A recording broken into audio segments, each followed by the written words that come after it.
Critics often argue that Donald Trump tries to shift attention away from past controversies, including his association with Epstein. This narrative has also extended into MAGA media. For example, Sean Hannity has openly said he never talks about Epstein, but not everyone at Fox News follows the same approach. One host raised questions about Trump's connection to Epstein and challenged some of the misleading claims that circulated this week. Shortly afterward, that host lost their show, Waterwaso Warnex. Next, we'll go into detail about which Fox host was taken off the air, said about Trump and Epstein, and how Jasmine Crockett responded to the claims. Ask about something else that the Democrats on the House Oversight Committee published tonight. It's a tweet tonight, and it says, it has a picture, and it says, this picture, it alleges, it says, shows Epstein and a longtime Mar-a-Lago member joking about selling a fully depreciated woman to Donald Trump for $22,000 and $22,500. Can you explain what is being alleged here in this picture? I mean, obviously, I didn't write it, but you know, from the looks of it, it does look like he engaged potentially. Now, I think that is more incriminating than the birthday. The birthday just makes him look like a creep, but this, it's joking about selling a woman. When and why is that ever funny?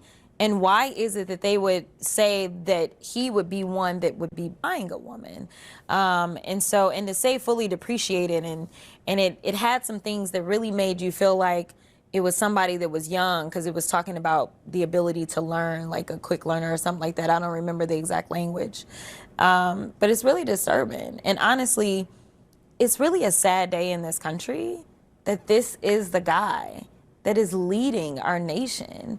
I mean, we used to care about the morality of a leader, but when you're looking at this and you're looking at his actions overall, it doesn't seem like he has a moral compass or that he has an honest bone in his body. From Trump's efforts to distance himself from Epstein, one thing seems clear. He's not only concerned about his own image, but also about the associates tied to Epstein.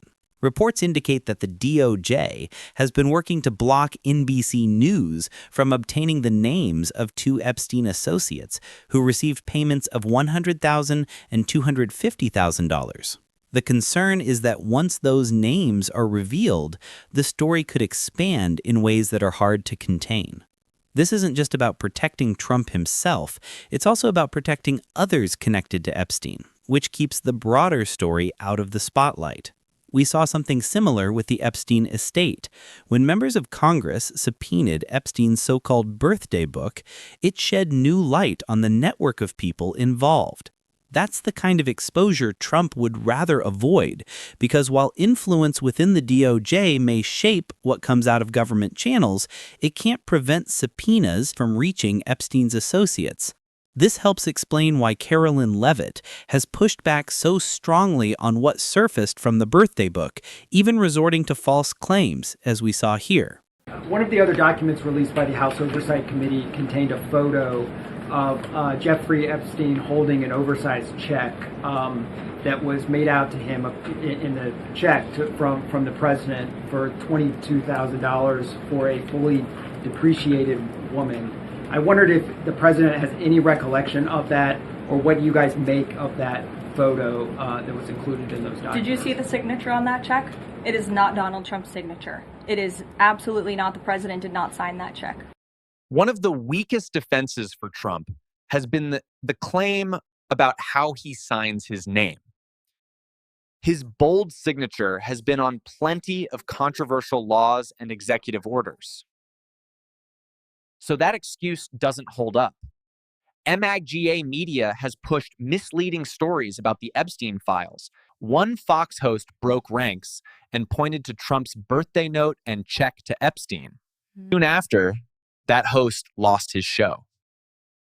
This was Donald Trump's signature. Fox News panel affirms Epstein letter is legitimate.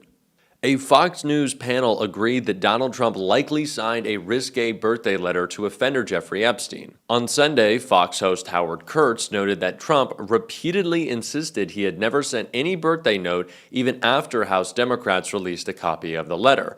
The president was boxed in by his earlier denials and continued to say he had nothing to do with the message, the Fox News host remarked.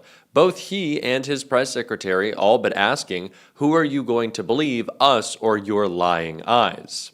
Well, all of the other letters in the book, so far as we know, are authentic, right? Conservative reporter Sarah Bedford pointed out. It's extremely plausible that this was Donald Trump's signature. Donald Trump is really good at muddying the waters on things that he doesn't, want to acknowledge head on. But from a political optics standpoint, it doesn't make sense to me why the White House is spending so much political capital denying this, she continued. The denial makes no sense to me. Fox Business reporter offered a different excuse for Trump. He probably doesn't remember signing it because I know the people that are around Donald Trump says he signs a lot of stuff sometimes, he argued, and he might not even know where he was signing it. I mean, trust me, I know people that deal with Donald Trump. That is very plausible that he does not remember doing this.